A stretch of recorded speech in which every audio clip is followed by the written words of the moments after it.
Hello all, good morning to everyone.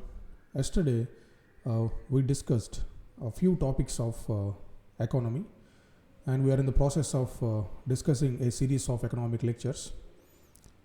And in that aspect, today we are going to discuss about poverty and food security with respect to India, right?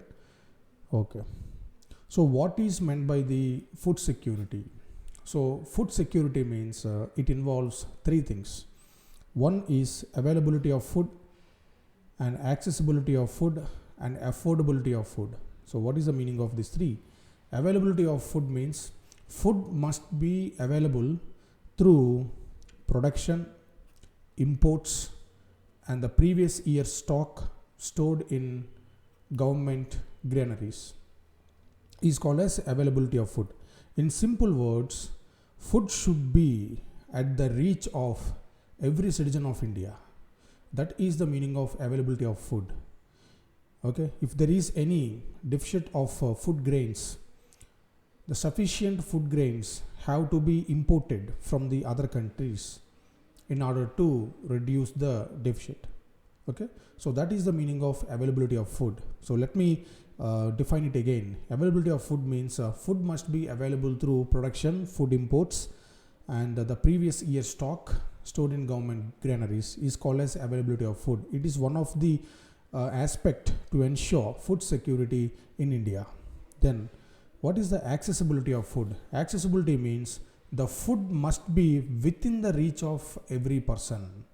Okay, so the food must be within the reach of every person. That is the meaning of accessibility. Okay, right? In the sense, food should be available at every nook and corner of the country. So that is called as accessibility. And affordability of food. What is the meaning of affordability? Affordability means an individual has got enough money to buy sufficient, safe and nutritious food. So please note this point. Safe and nutritious food to meet one's dietary needs. That is called affordability. Okay, in simple words, affordability means each one of us should be able to buy food that is quality and nutritious for our survival. That is called as affordability. So the combination of these three aspects is called as food security. So that is availability of food, accessibility of food, and affordability of food. Okay, so hence food security implies enough food is available for all the persons, and all the persons have the capacity to buy the food with acceptable quality, and there is no barrier on access of food. So this is called as food security. Okay, so the government of India has been implementing various policies to ensure these three aspects. These three aspects, what are they? Availability of food, accessibility of food, and affordability. Okay, at the end of this lecture, we will discuss what are those policies which are being implemented by the government to ensure food security, right? Then you may have a question. What is the need of a food security for a nation, right? So you will answer this question after the completion of discussing prominent events of 20th century. So we do know that India got independence in 1947, right? So in 1943, there was a great famine in India, a devastating famine in India that particularly occurred in Bengal province, and nearly 30 lakh people killed in Bengal famine.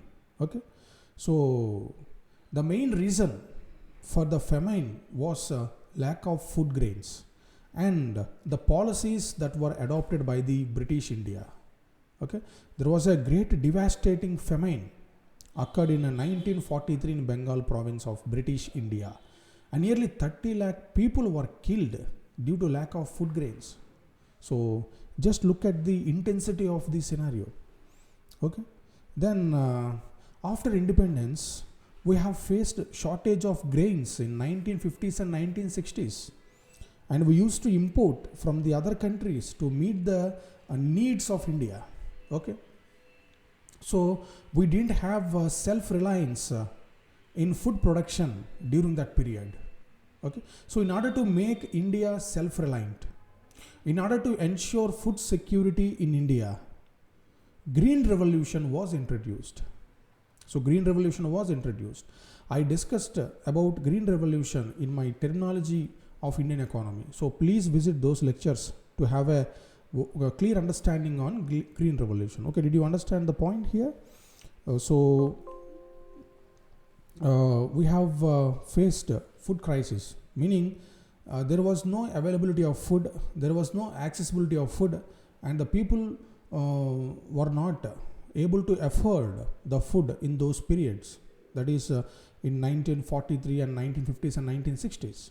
So in order to ensure food security, in 1966 Green Revolution was introduced in India. So the main objective of the Green Revolution is to increase the productivity and production of food grains, particularly wheat and rice. Green Revolution was introduced in these two areas, that is rice and wheat, to increase their production, because wheat and rice are the staple food crops in India. We consume more wheat and rice on daily basis. Okay, so in order to achieve self-reliance in wheat and rice, Green Revolution was introduced. Okay, what are there under Green Revolution? High yielding variety seeds, and irrigation facilities, and chemical fertilizers and pesticides. So these elements have ensured Green Revolution in India. Okay, so now we will see what are the advantages of Green Revolution. Number one, self-reliance in food grains, and the country became food secure. Okay, and also Green Revolution raised farmers' incomes. Okay, and the next thing is the need to change land use to agriculture was minimized. This point is very, very important. Because under Green Revolution, the productivity means production per unit, production per piece of land, per unit of land is called productivity with respect to agriculture. So the productivity of the land increased drastically because of high yielding variety seeds, and this led to less usage of land. Okay, am I clear? So these are the advantages of the Green Revolution. So dear students, what is the objective of Green Revolution? The objective of the Green Revolution to make India self-reliant and to make India a food secure nation. That is the main objective. Okay. Now there are some disadvantages of Green Revolution. What are they? Green Revolution is not reached all the regions. Yes or no? Only in Punjab, Haryana plains, and in Krishna Godavari basin, and some remaining patches across India, Green Revolution was introduced. Meaning Green Revolution was not introduced throughout India, because the major component for the success of Green Revolution is irrigation facilities. As Krishna Godavari basins are surplus with water, and Punjab, Haryana with fertile soils and water irrigation facilities, these areas have been chosen for the Green Revolution, and remaining parts of the India have seen Green Revolution in the latter period. Okay, so this is the major disadvantage, right? So Green Revolution is not reached all the regions. Only areas with assured irrigation are benefited. Yes or no? So we will discuss the percentage of dry land area in India in our geography classes. Okay, in that you will get a clear understanding about the structure of land patterns in India. Okay, right. So next point is groundwater table has gone down. If you look at Punjab, Haryana regions, there the groundwater levels drastically decreased because of excess usage of water for growing the crops, because Green Revolution is water intensive. These hybrid varieties require more amount of water, more volumes of water. Okay, this led to degradation of groundwater tables. Am I clear? Next, loss of soil fertility due to excessive usage of fertilizers, right? So excessive usage of fertilizers led to the soil loss of soil fertility. Okay, so these are the disadvantages. However, advantages of green revolution outweighed the disadvantages. Okay, so we can say that up to some extent, I'm not saying that fully successful, up to some extent green revolution is successful in India. Okay, right. Then I think you understood the link between food security and green revolution. Okay, food security means availability of food, accessibility of food, and affordability of food. So green revolution has ensured the availability of food, accessibility of food, and affordability of food, right?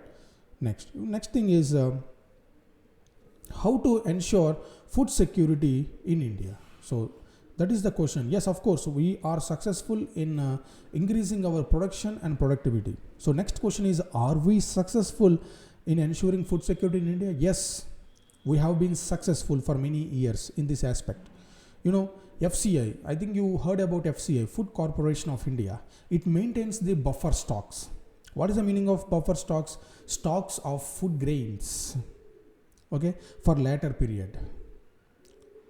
Okay, so in order to meet the conditions of famine, we have been maintaining the buffer stocks, and also we have been distributing food grains through public distribution systems, which are called as fair price shops or ration shops. I have defined these terms in my terminology of Indian economy lectures, so please visit them, right? Okay, so through public distribution system, that is fair price shops, almost 2/3 population of India are getting subsidized food grains. For example, in Andhra Pradesh, kg rice, you will get kg rice for 1 rupee to 2 rupee, in this range bound. Okay, so in that way the government has made food grains affordable, and through fair price shops the government has made food accessible. Am I making sense? And through fair price shops the government is making food available. Okay, so in this way, by maintaining buffer stocks and distributing the subsidized food grains through public distribution system, the government of India has been ensuring the food security. Okay, and of course I can proudly say that we have achieved self-reliance with respect to food grains in India. So India no need to depend on other countries to import the food grains, particularly rice and wheat. And of course, India is one of the largest exporters of rice and wheat in the world. Okay, right. So in the next lecture, I will discuss the meaning of poverty and the dimensions of the poverty, and how to determine poverty line in India. Thank you.